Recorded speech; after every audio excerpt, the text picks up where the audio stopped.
drivers, older drivers, self-driving cars, and e-bikes, right? This is like a comprehensive analysis focusing on whatever driver must know. What are some of the challenges 3 years out, 5 years out, 10 years out? Me as an instructor over 24 years, I like to see a digital piece where you guys can take your test on your phone, right?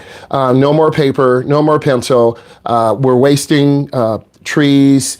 Tests can get lost. There could be a fire. Your documents are lost. These documents need to be stored for 5, 10, or 7 years because driving schools and state institutions will do an audit.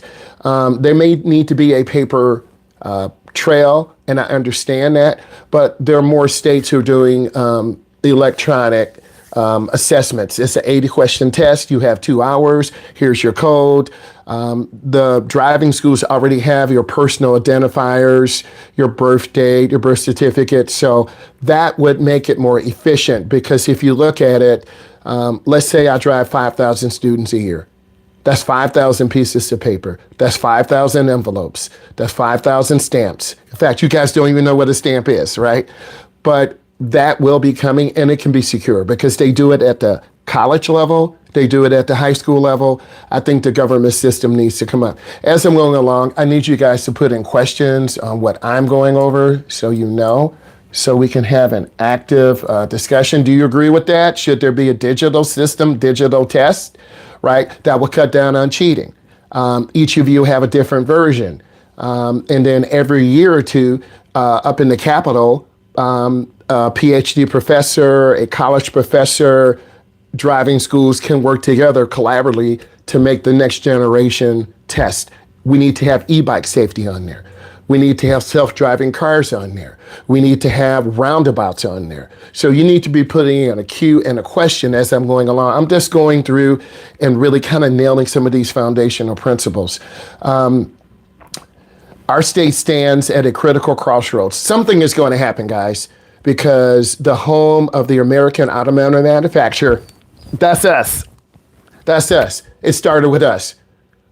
The state's decision regarding driver safety. The reason the law was changed about 14 years ago, your age group was having accidents. The reason your mom and dad need to spend time with you because you were having accidents, okay? So there needs to be more parental involvement. I'm a parent too. I went through it too, with my son, with my daughter, with my niece, with my nephew, right? So we got to have more parental involvement, but there's the disconnect. Parents aren't spending time with their kids. Parents are too busy. How do I know? I talk about it in my segment 2 class. There are kids who are 17 and 18 who only have 10 hours or 15 hours or 30 hours. They need 50. So this tells me they're not motivated. Maybe parents aren't involved. Maybe they're too busy. Maybe they can't afford a car. There's a variety of reasons, but that part is, so that could be you in 2 years. You don't know what's going to happen with your family structure. Maybe you have to move. You know, some of you need to look at that. Let's keep going. So vehicle automation. We have self-driving cars here. You guys know about this. I'm not just talking about the Tesla, okay? So let's just move forward from that. This will also focus on the domains of young drivers, older drivers, autonomous vehicles, and e-bikes. Your notes talk about this. They talk about the foundational principles. What is a yield sign? What is a stop sign? A yield sign is a warning sign. And that's going to tie into our lecture when we look at signs and signals. A lot of you don't understand the edge line to the right. That's that white line. A lot of you don't understand a double yellow line. You can't pass. A broken yellow line, if it's on your side, you can pass. There are more roundabouts. Over the last 16, 18, 24 months, there are more roundabouts across the state and across the country. There's that divergent diamond. And if any of you know what a divergent diamond is, put yes into the chat. We now have divergent diamond roads. And if you know what a divergent diamond is, put yes into the chat. The chat is on. So I need you to put in information. I'm going to keep going because I need to get through this, need to hear your voice. Then we're going to retake the test because you guys struggled. But I'm going to show you the video first on sign signals and pavement markings. Okay, divergent diamond. Okay, let's keep going. So we know e-bikes are here. E-scooters are here. Young people are crashing, having accidents. Old people are crashing, having accidents. So we need to make laws. They don't allow certain e-bikes or e-scooters in our national and state parks because they tear them up. Okay? So we need to look at specific data. What system failures do they have, and long-term projections. Also, our roads. Okay, we as parents know about it. Our roads are terrible. We're not attacking any political parties. It costs money. We have a freezing and thawing cycle. Michigan, Indiana, Ohio, Wisconsin, any region across the United States that has a cold, warm thawing cycle. Water gets into the asphalt, water gets into the cement, it cracks, your car drives over, your bike drives over, that load of crap becomes a huge crater. So there needs to be a systematic change because construction is year round, okay? Young drivers, the core challenge, and that's what this class is about. This class is not about old drivers. This class is not about e-bikes. It is young drivers. But young drivers, you're going to be driving with people in your mom's age group. Sorry, Mom. Young drivers, you're going to be driving with people in your dad's age group. Sorry, Dad. Young people, you're going to be driving with people with physical challenges, cerebral palsy, okay, limited visibility, anxiety disorder. So young drivers, you only account for less than 10% of the eligible drivers. So you can't say all these old drivers. You can't say all these old scooters, okay? You want to be ready to drive and go to school your sophomore year, your junior year. If you wait to your senior year, why did you wait? Well, my family didn't have money, or they were too busy, or I was doing too many sports. Young drivers represent the most dangerous demographic. It talks about that. But the problem is more of a nuisance than simple age statistics. Research from the University of Michigan, Transportation Research Institute, high quality source, guys, reveals that critical insight, the relationship between age and crash likelihood. Your age group has more accidents because you're younger, you don't have the experience. The next group is that 25 to like 35. They have less accidents, they're probably married, they're into their job. We drive, and mom and dad are with us, we drive from home to a job unless you have your own business. We drive from our job back home to pick you up. We are tired of taking you, metaphorically speaking, to 5 different places in a week. We can't wait until you start driving because I talk to parents every day. And that's the truth. You should be around your 15, 16, 17th birthday, be driving back and forth to school, not scaring your parent. Your parents should welcome that. You got to get a job because I'm an educator. I see it all the time. But like young adults don't want to do that. Okay. So it's an experience paradox. Please put questions in on what I just went over. I want this to be meaningful and I can quiz you on this. All I got to do is push a button. Put questions in on what I just went over. Please and thank you. I'm forcing you to listen. Don't just sit here and say, oh, okay. Put questions in on what I just went over.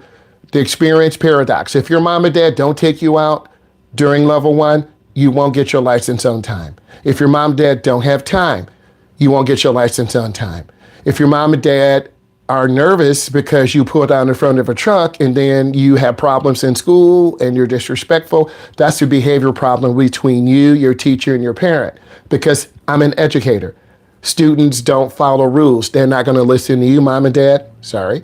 They're not going to listen to me, mom and dad. If they don't listen, I won't drive them. So we have a lot of young people who are going into the system. Okay? So why is driver said not in school anymore? I love it. It's too expensive.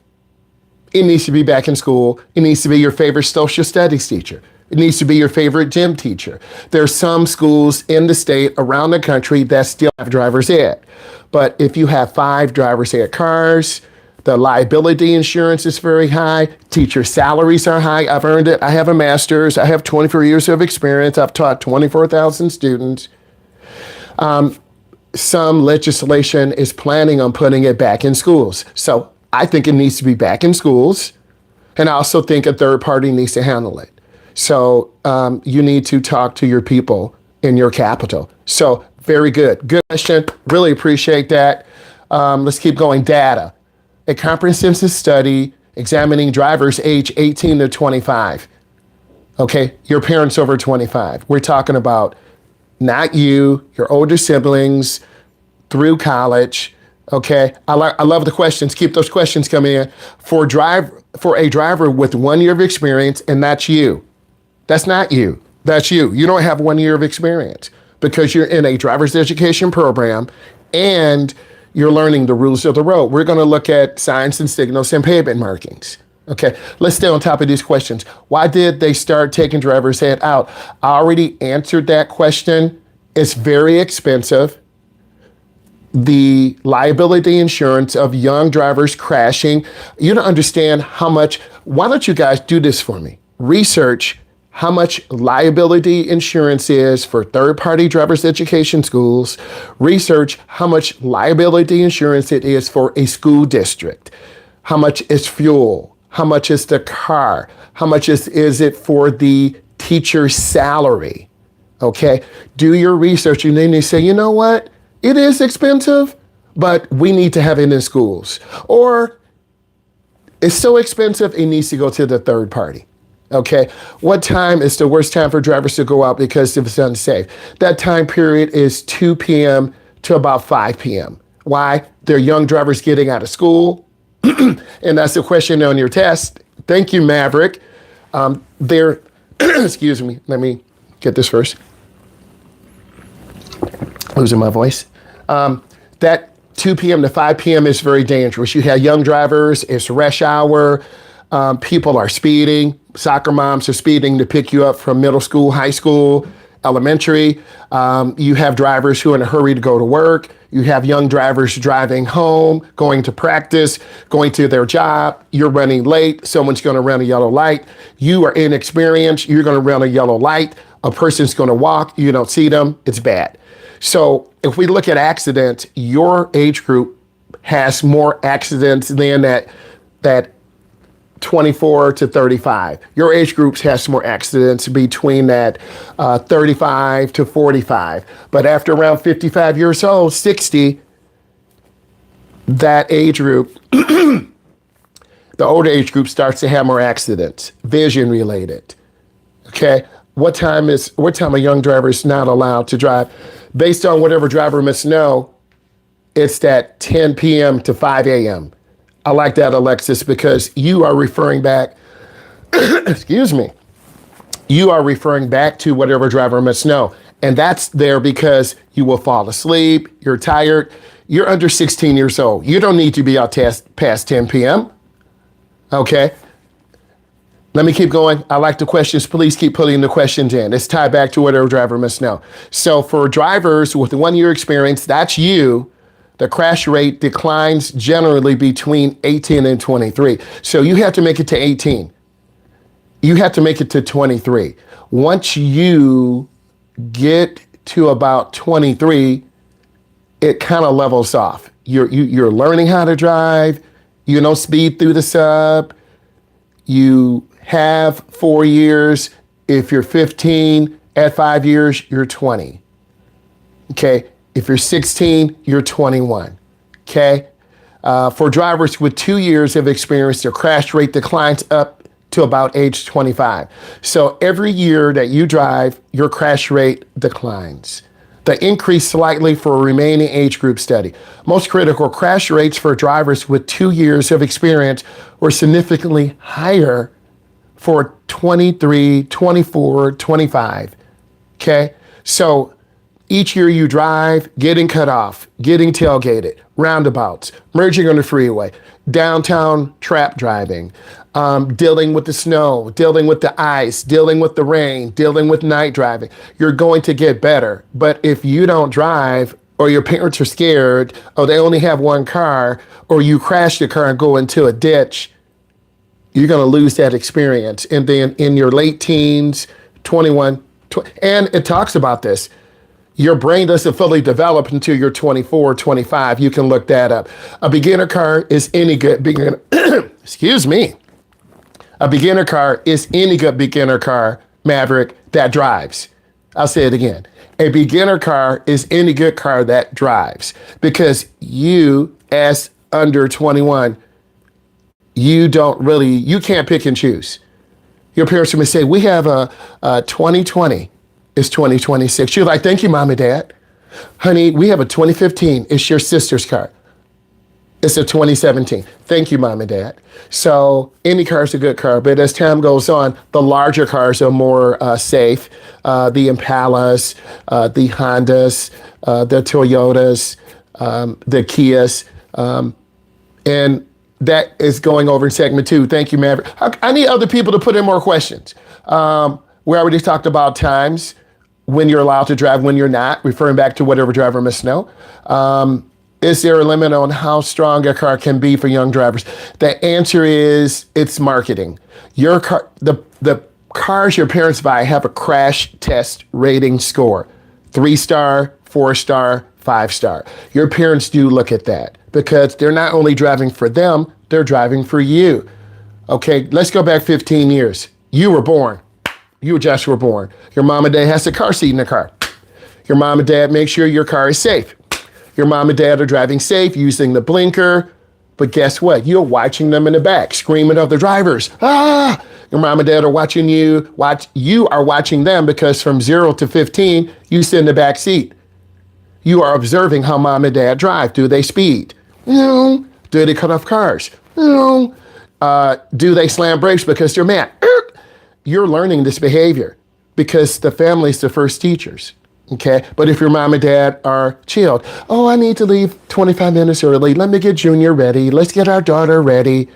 They get you ready, get you showered, clothes on, boom, put you in the car seat, get everything, diapers, formula. Then now you're in elementary. They make sure you have your coloring book, your supplies. Mom and dad don't cry, the kids grow up fast. And then you're in middle school. Then you're in high school and they're like, I can't wait for driver's ed. I am so tired of taking them to football and track and the bar mitzvah. But life gets busy. Okay?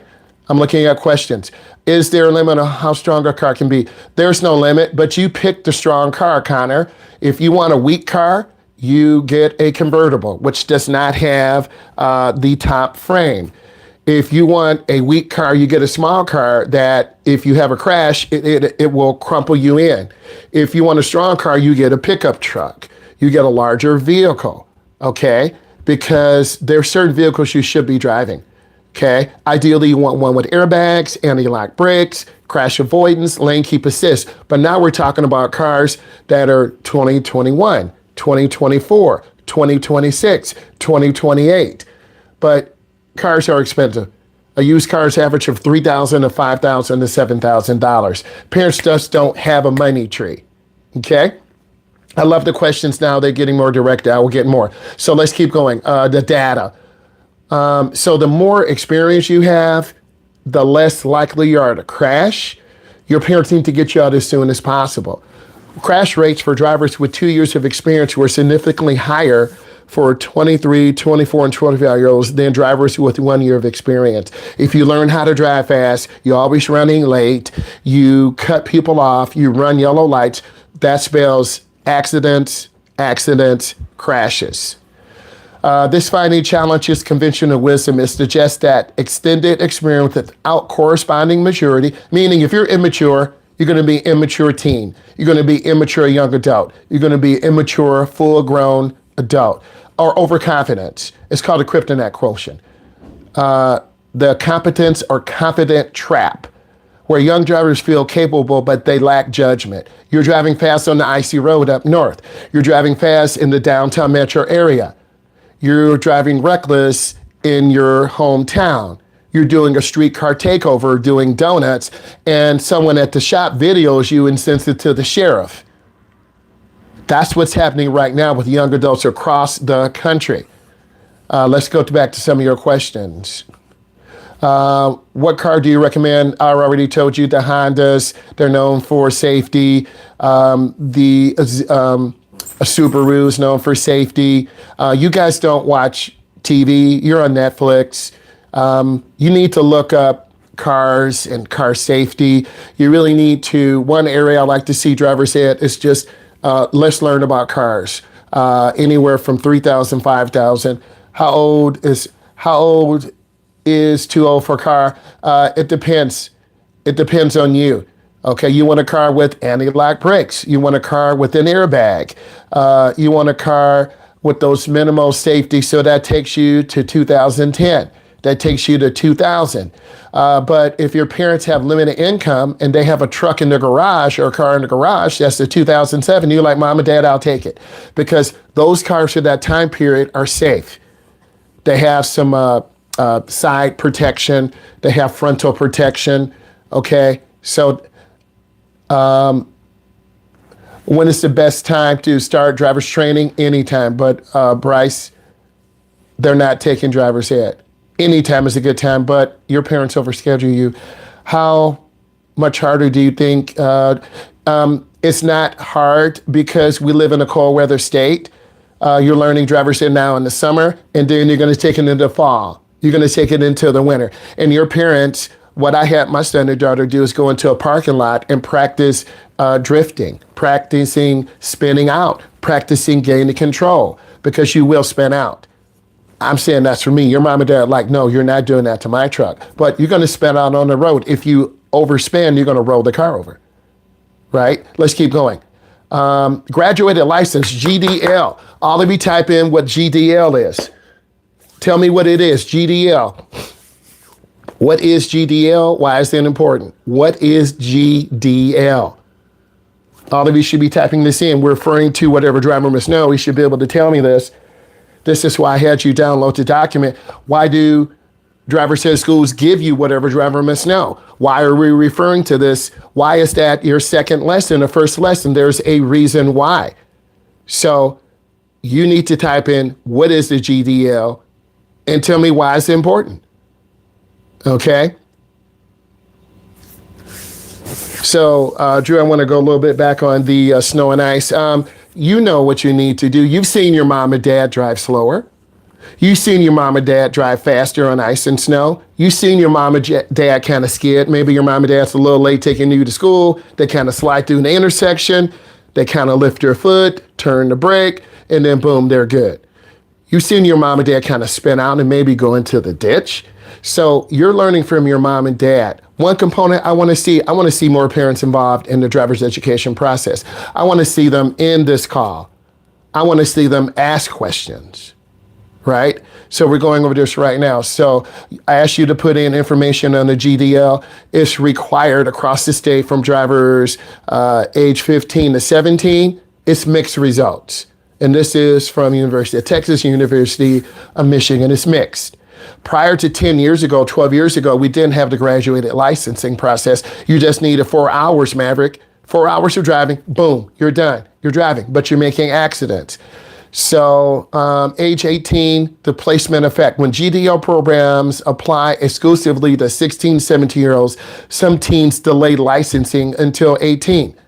This creates a dangerous cliff. Let's pretend, Maverick, you learn how to drive at 15.9.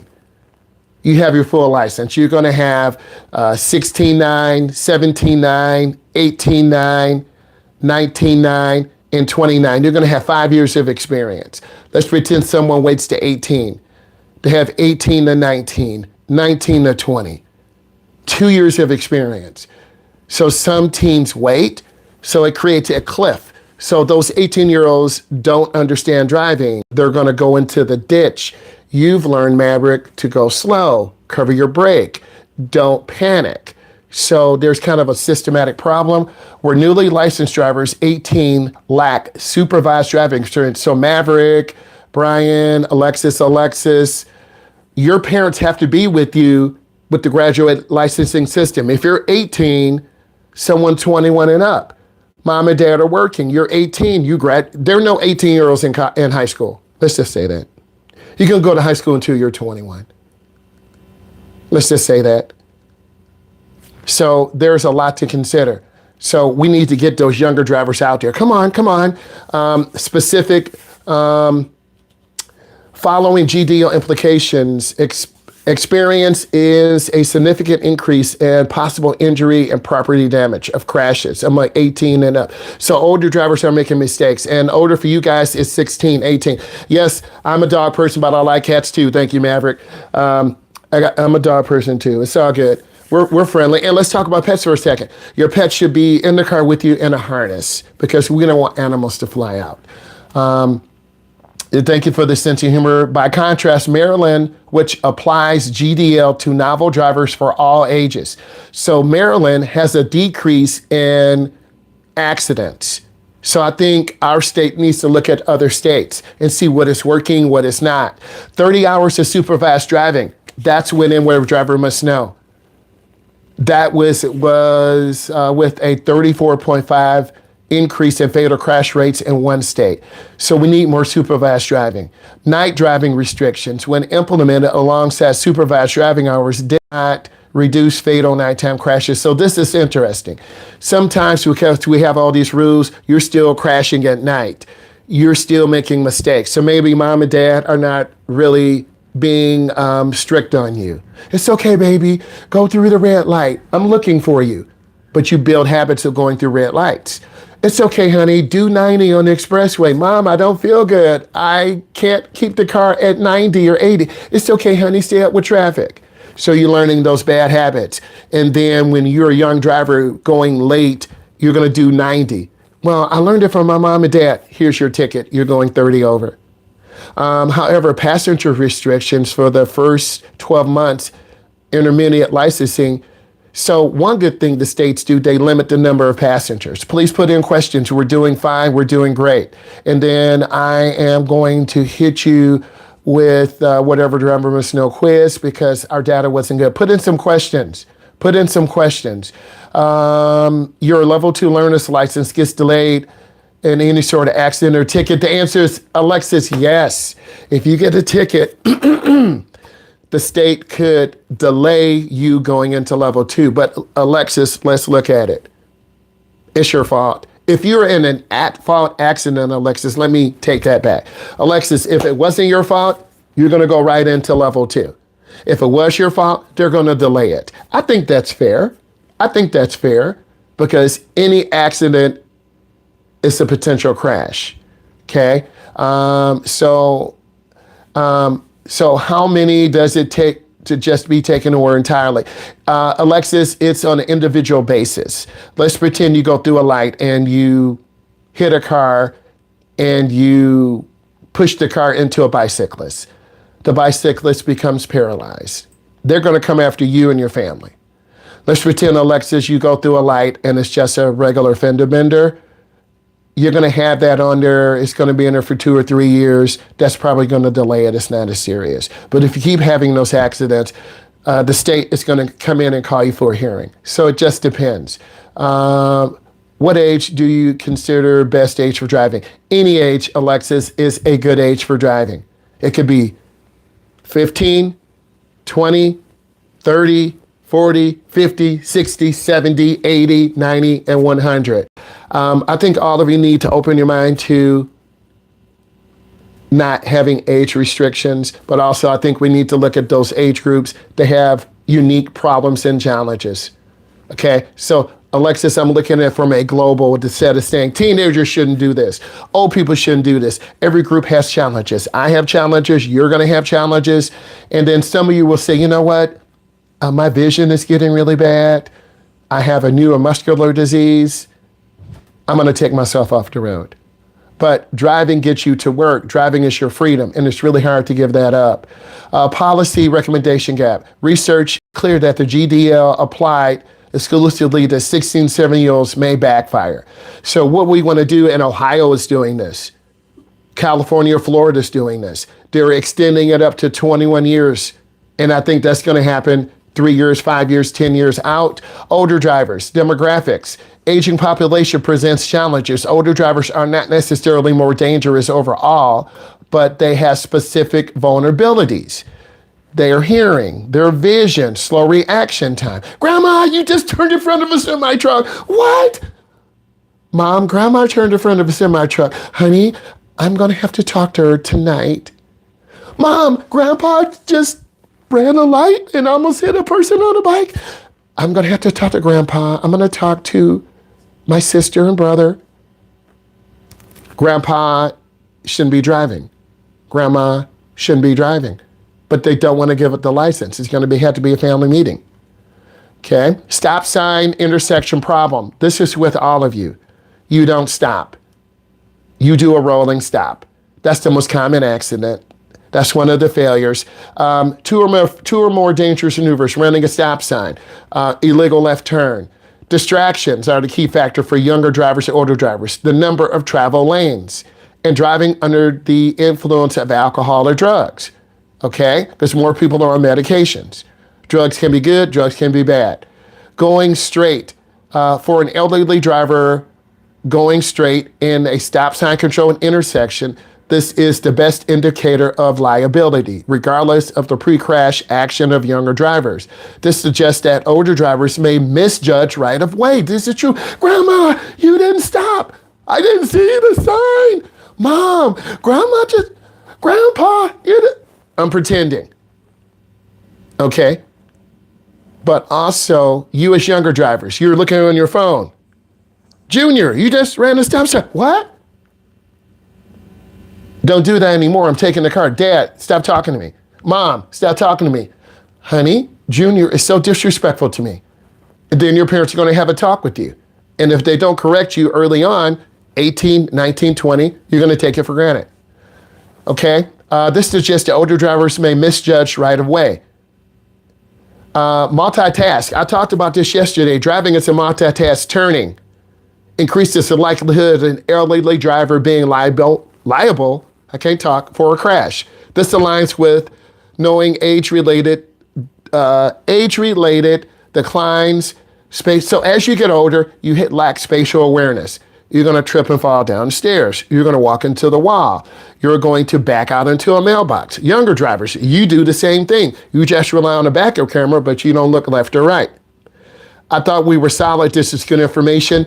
Type takeaways. We're getting ready to redo several of your quizzes because you did not do good. And it could be the quizzes' fault. It could be your fault. Always speak truth. We will look at that. So type takeaways, TAKEAWAY, semicolon. What did you learn today? We talked about a lot. We talked about systems. We talked about policies of young drivers. We talked about your brain development at age 24. Should we take driver's education at an older age? Because that 14.9 to 18, your brain isn't developed. Maybe we should wait. New York waits till you're 18, right? But you're graduating high school. Some of you are going to graduate at 16. Some of you are going to graduate at 17. You have to know how to drive. You're going to college. Your mom and dad are not going to keep driving you around. They don't have to unless they want to. And if they want to, you're going to be 25, no license. You're going to be 27, no license. You're going to be 29. And there are people around the world and in our state who don't drive. They're 29. You're like, how can that be? But you are also a young person, 14.9, 16.9, 17.9. You know how to drive, but you don't know how to drive. You don't have that experience behind you. That's why your mom and dad need to take you out in the snow. They need to take you out in the rain. They need to take you out at night. You guys won't have that experience. You're going to do your driving lessons during the day. You're not going to drive at night with your instructor. That's a negative. You're not going to drive during heavy rush hour. That's a negative. You're not going to drive in an ice storm. That's a negative. My drivers who take driver's education in the winter will be better than you because they're taking it in the winter. My students who really take this class serious will have a -2 or a -5 or a -7 when we check the state test. Some of you won't even study and you'll barely pass. So there's some things and opportunities we need to look at. There's some things and opportunities we need to do. There is a little bit of a system failure for younger drivers and older drivers. The state needs to do more. Interaction danger. The research also examines interaction scenarios. In your school zone, that 2 to 5 p.m., you have seniors doing donuts. Why? Not donuts you eat. If I go to your high school, there are burnout marks. Yeah, there is. Jonathan III, who got a football scholarship, he does burnouts in the parking lot every day. And he posted on Instagram, TikTok, and YouTube. He doesn't stop.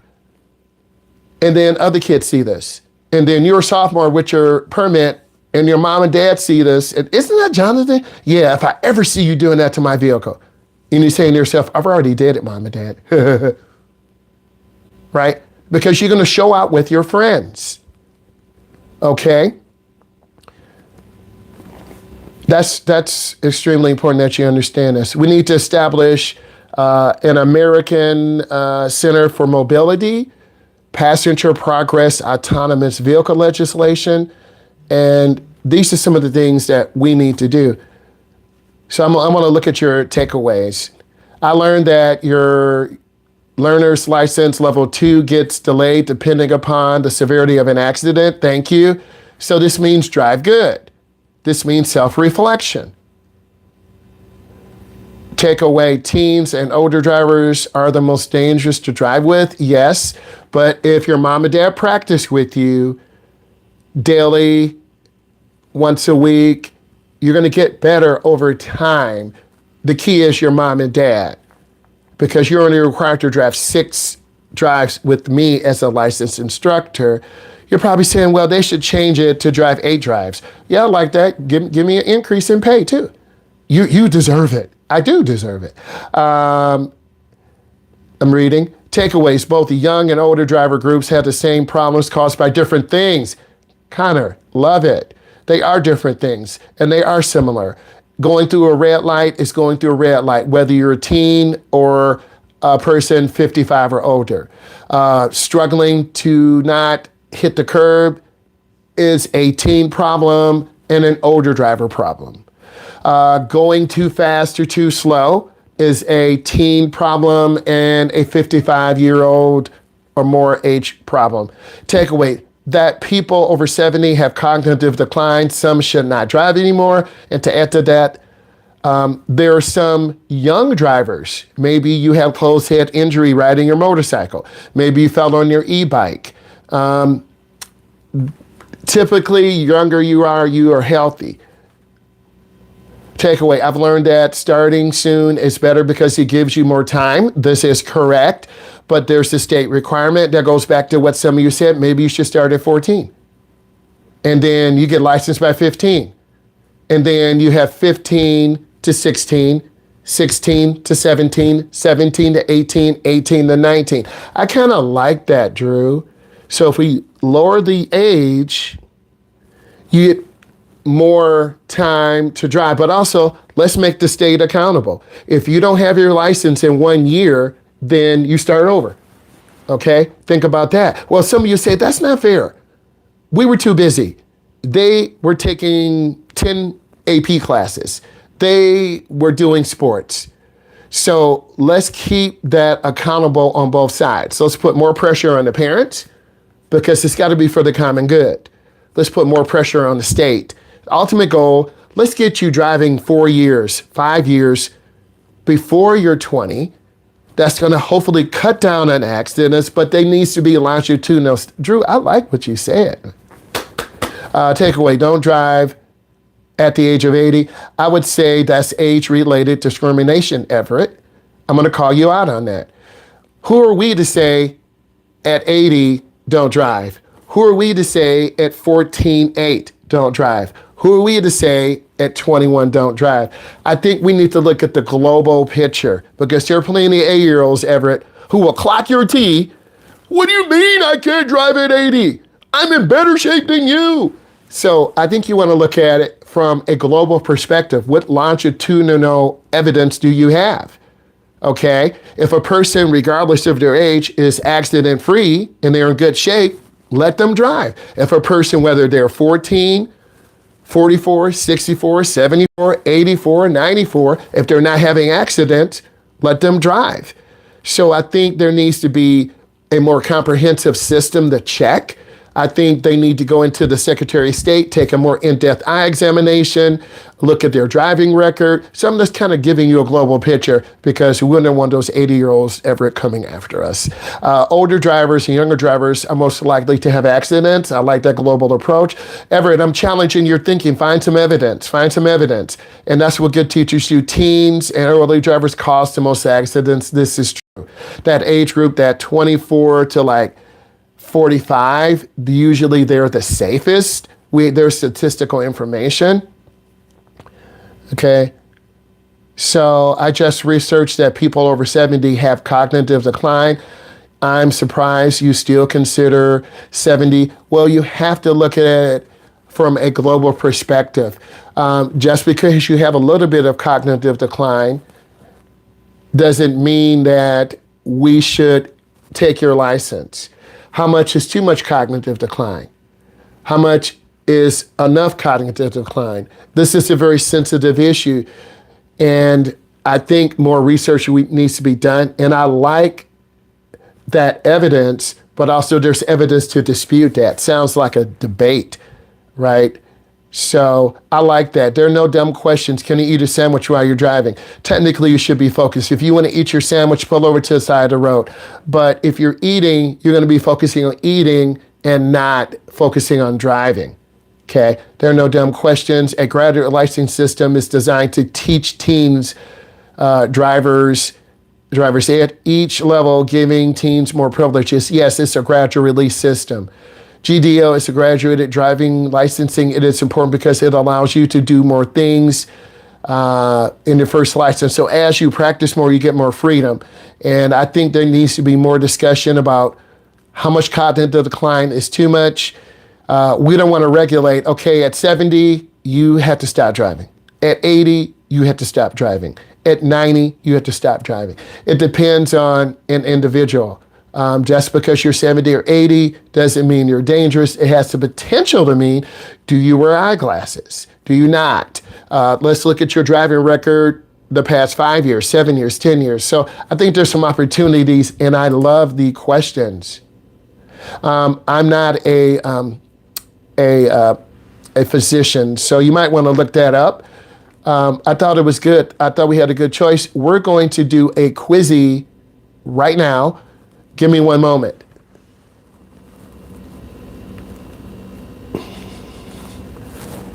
I need you to strongly subscribe. We had an intense masterclass today.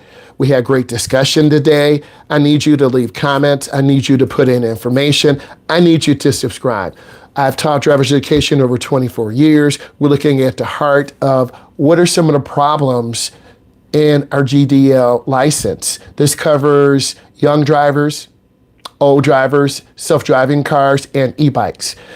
Join the conversation, subscribe, leave comments, join the community, look at all of my masterclass videos. Bye.